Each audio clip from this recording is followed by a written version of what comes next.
White label marketing क्या है?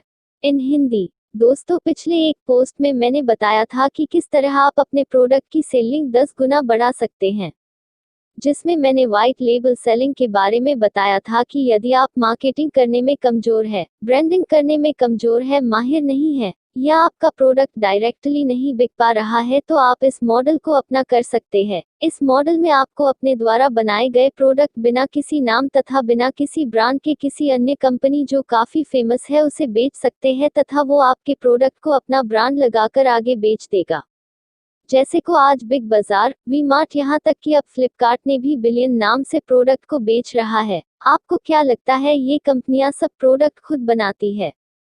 नहीं, ये लोगों से व्हाइट लेबल प्रोडक्ट लेती है और उसे आगे अपने ब्रांड से सेल करती है। इसलिए यदि आप कोई भी छोटा मोटा प्रोडक्ट बनाते हैं तो आप व्हाइट लेबल सेलिंग की मदद से उन्हें बड़े स्तर पर बेच सकते हैं।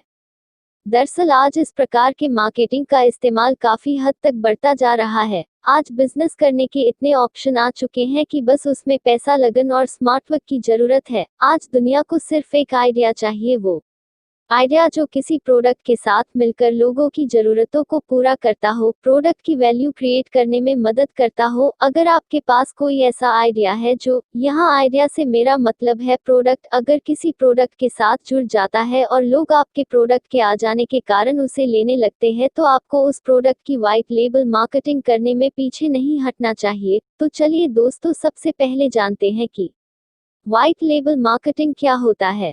ऐसा प्रोडक्ट जिसका कोई ब्रांड नहीं होता और उसे सिर्फ व्हाइट बॉक्स या विदाउट पैकेजिंग के किसी दूसरे ब्रांड को बेचना ही व्हाइट लेबल मार्केटिंग कहलाता है। व्हाइट लेबल मार्केटिंग से क्या फायदा होता है? दोस्तों, फायदा साफ दिख रहा है। यदि आप कोई प्रोडक्ट बनाते हो और आपकी मार्केटिंग कमजोर होने के कारण वह प्रोडक्ट मार्केट में बिक नहीं पाता, आप फेल हो जाते हो, आपका बिजनेस असफल हो जाता है, तो आप व्हाइट लेबल मार्केटिंग का सहारा ले सकते हो। इससे आपको या आपके प्रोडक्ट को भले कोई ना जाने, लेकिन आपका प्रोडक्ट दूसरे किसी ब्रांड से मिलकर लोगों तक पहुंचने लगेगा, जिसका सीधा फायदा आपको होगा। हालांकि आपको 100% मुनाफा तो नहीं होगा, लेकिन आपकी सेलिंग बढ़ जाएगी, और सेलिंग बढ़ जाने से आप अपने बिजनेस को बढ़ा सकते हैं, बिजनेस के स्तर को बढ़ा सकते हो। इसके अलावा एक और दूसरा फायदा यह होता है कि आपके प्रोडक्ट को बेचने में जी पहले लागत आ रही थी वह पूरी तरह से खत्म हो जाती है। यानी आपको अपने प्रोडक्ट को बेचने के लिए किसी प्रकार के मैन पावर की आवश्यकता नहीं रह जाती। आपको किसी प्रकार का विज्ञापन नहीं देना पड़ेगा।